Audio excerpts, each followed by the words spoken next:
Hey everybody, I'm Jesse, and welcome to another edition of Gen X Thinks. And today I'm going to talk about the AIDS epidemic and what it was like to live through it and how it impacted our generation and the kind of things that we've carried away from that and, have resonated through our lives since then. But before I get into that, I'm going to talk a little bit about the channel here for a couple of seconds real quick. I've actually had a couple of days off here yesterday and today, and I've spent them working on the channel. And as you can see here, the members list down there, that's a new thing that I've added. I've kind of rearranged things a little bit here. The icon is up there now to make room for that. I just want to give a shout out to the members every single video, but to take time out of the video, sometimes I don't remember, I'm busy and I don't have much time, or sometimes it just doesn't make sense to do it. So I wanted to do something like this, and I think that's pretty cool. So let me know what y'all think about the new setup. And hopefully the live streams will be even cooler now too, because I've figured out how to do the live streams in the way I wanted to. I just didn't have the time before to figure it out. I got the stereo sound figured out and what was going wrong there. So the live streams should be much improved as well. Now on with the program. The AIDS epidemic, it started in the early 80s, right? I was probably in middle school, something like that. And I remember hearing about it, but it was kind of a distant thing. I remember seeing it on the news when my parents would watch the news, and it was scary. But at the same time, I really didn't pay a whole lot of attention to it at that time when it first started, because it was I was just too young. It was a grown-up problem, wasn't my problem. But as I grew older, I paid more and more attention to it, and the schools and stuff, they started pushing that sex education, and on all the, like MTV and all that, they pushed that sexual awareness, safe sex everywhere and condom use and all this. And they pushed that on us pretty hard back then. And then we had Freddie Mercury and Eazy-E. We had some celebrities dying of AIDS in the late 80s, mid to late 80s. And that, I remember Rock Hudson, I think, was one of them. I think that's the one I'm thinking of.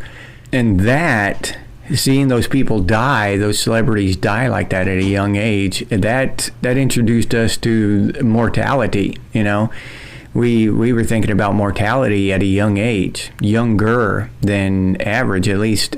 Maybe not thinking about it constantly, but at least we were aware of it. Most people don't die that young.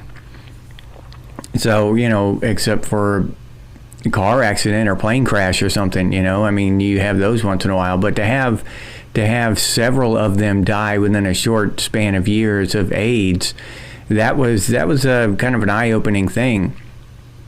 And I did a episode a while back about death, how death doesn't really frighten me.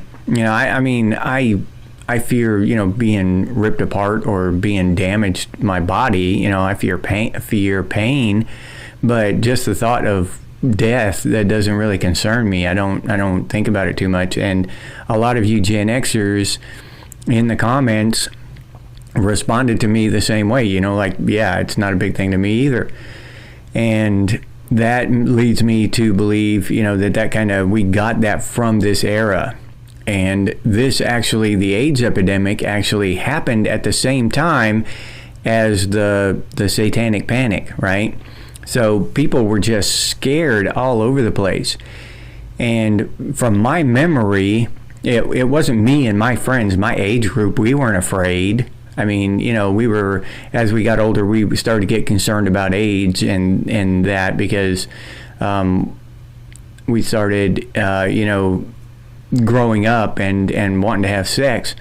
But as a rule, we weren't really afraid We weren't panicked. We weren't panicked about the satanic thing either. It was the grown-ups. It was the boomers and the older generations that were scared to death over all this stuff, all this fear, and they were watching the news. I never watched the news when I was a kid. I mean, I'd walk by and see my dad or my grandma or somebody watching the news and catch part of it, but I never sat down and watched it. I was outside doing some shit.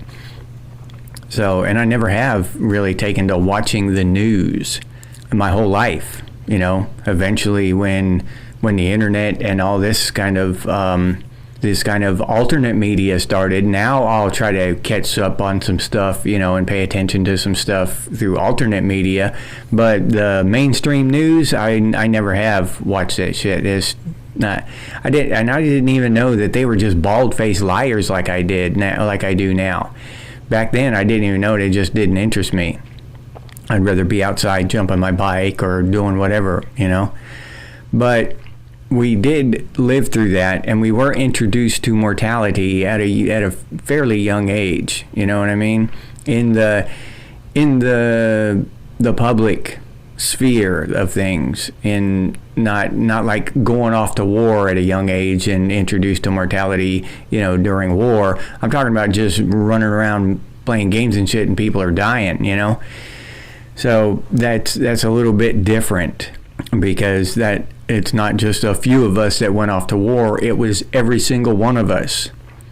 And that panic, that fear over AIDS, I think far surpassed the whole COVID thing we just went through, right? That this was just a minor small thing compared to the AIDS epidemic back in the day. And let me know if you feel the same way, or if you feel contrary. If you think that the COVID thing was bigger than the AIDS, then let me know.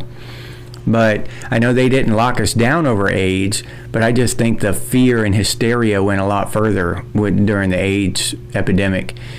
People were actually, there are some parallels though, because people were actually back then afraid to shake a gay guy's hand because they thought they might get AIDS. I remember hearing a story back then that someone was charged with attempted murder for spitting at a police officer because they had AIDS, So we weren't sure how it was contracted and stuff for a while, and then all of the fear mongering and the urban legend kind of thing, people just spreading rumors and shit, and it was just kind of a weird time, when nobody knew what the hell was going on. Everybody was afraid. And the parallel to that was that people were afraid during COVID. People were afraid of anti-vaxxers and people who refused to wear masks and stuff. That there was a parallel there. And the thing with that is that somehow disease that strikes a chord of fear deep inside people, a lot of people anyway. Any kind of disease like that, any kind of epidemic, a widespread epidemic, causes widespread panic in people, and there's no getting around that. There's no way to stem that wave of fear that just blows through society when an epidemic comes through.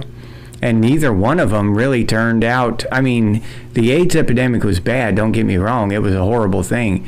But it wasn't like apocalyptic level shit. It wasn't, it didn't kill off 90% of the population or anything. But that's kind of what we were led to believe it was, back then. It was an apocalyptic level thing. And it turned out not to be. Not saying, I'm not downplaying it at all. It was a horrible thing. It just wasn't to the extent that they played it up to be. And the same thing with COVID. They played COVID up like it was an apocalyptic thing. And it turned out to be, what it was.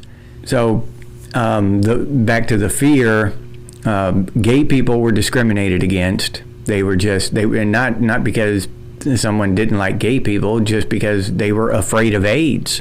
They were afraid of AIDS. We were told that it was a gay disease, and people were afraid of it.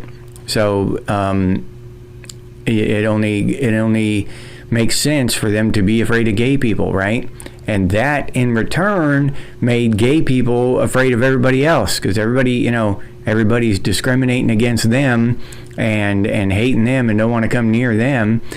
And it was all because of this disease. It didn't really have much to do with homophobia or anything. But I mean, there were homophobics, of course, and I'm sure that just elevated the homophobia that was there, elevated it, multiplied it times 10. But it really just stemmed from the disease, the fear. People were afraid. And as I said, it wasn't really us. I don't remember my friends being really afraid of gay people or anything like that. We just, whatever. But it also instilled a kind of cautious approach toward intimacy and relationships, right? For all of us, I think we approached that stuff a little more cautiously, because we weren't really sure after everybody found out what it actually was, and what it wasn't just a gay thing and all this.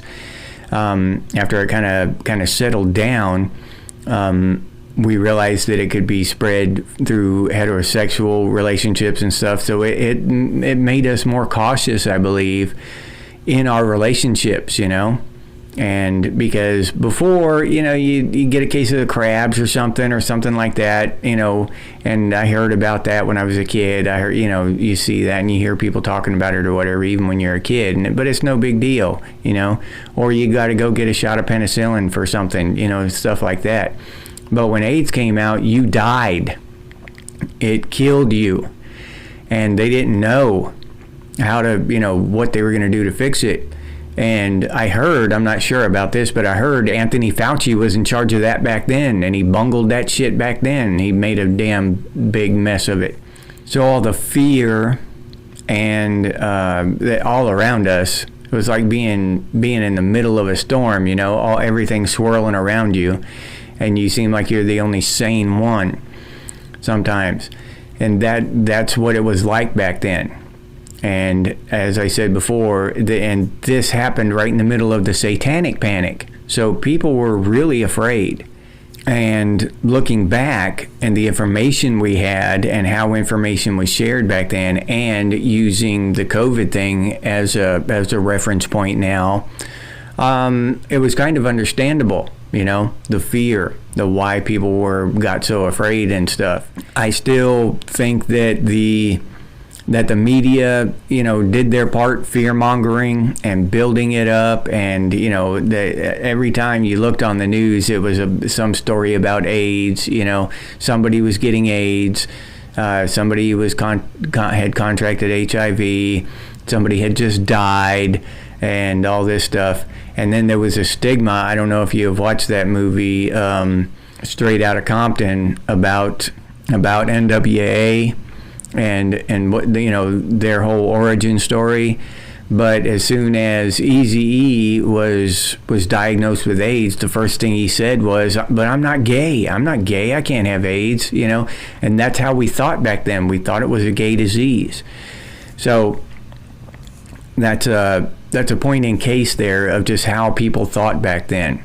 And Straight Outta Compton's a really good movie if you're a fan of NWA, or you listened to NWA back in the day. It's a pretty damn good movie. But through that, Generation X has learned a lot. We've learned to be skeptical and distrust all the information we're given, right? We know they'll lie to us. We know they'll just ignore shit. It wasn't until I forget when President Reagan finally came out and talked about AIDS, gave a speech about AIDS, but it wasn't for years into the whole thing.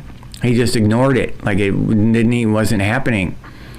And that whole thing made us distrust all of this stuff, right? Made us distrust the government, made us skeptical of the media. Before we even got old enough to really get interested in the news and shit, we already figured they were lying. And it made us skeptical and distrustful of relationships, a lot of us. because we didn't know back then what the hell was going on. You know, you couldn't, I don't know, you couldn't just jump into bed with somebody. I mean, for a while, it was, you know, you needed to go get a blood test before you got married. You know, you really wanted to go get a blood test before you got married to make sure that the person didn't have AIDS. So that whole thing, that stigma of that followed us through into adulthood.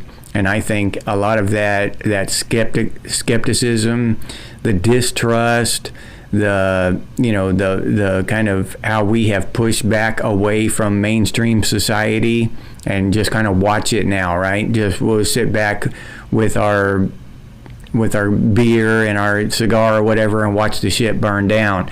I think that's the AIDS epidemic played a big part in that. Just step back from it and watch that crazy shit, you know? Because we remember all of the fear and everything. I mean, even monogamous heterosexual couples were scared to death of that shit because they didn't know how it was contracted. They thought it was, you know, you could get it from a handshake or touching a doorknob or something. Nobody knew, and nobody told us for a while anyway. So yeah, it was a crazy damn time for sure. It was crazy.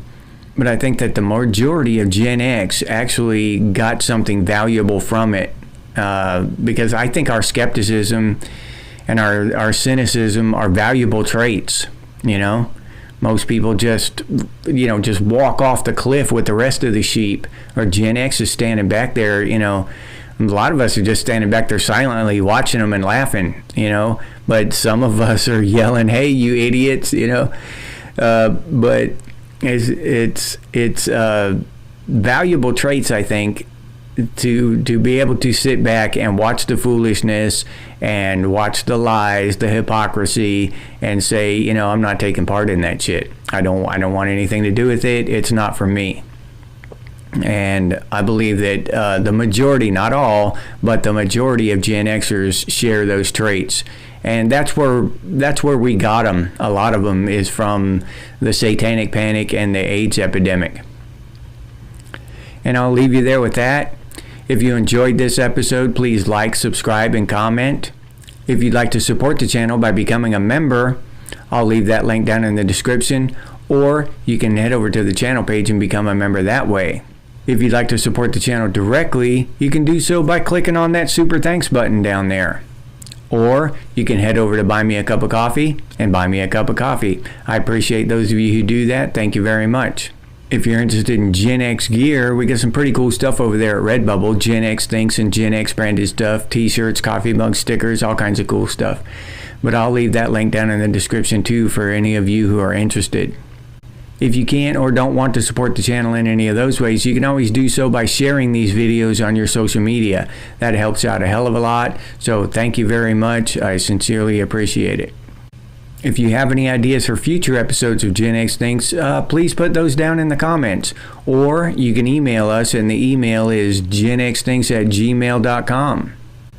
And as always, stay frosty, Gen X, and I'll see you on the next one.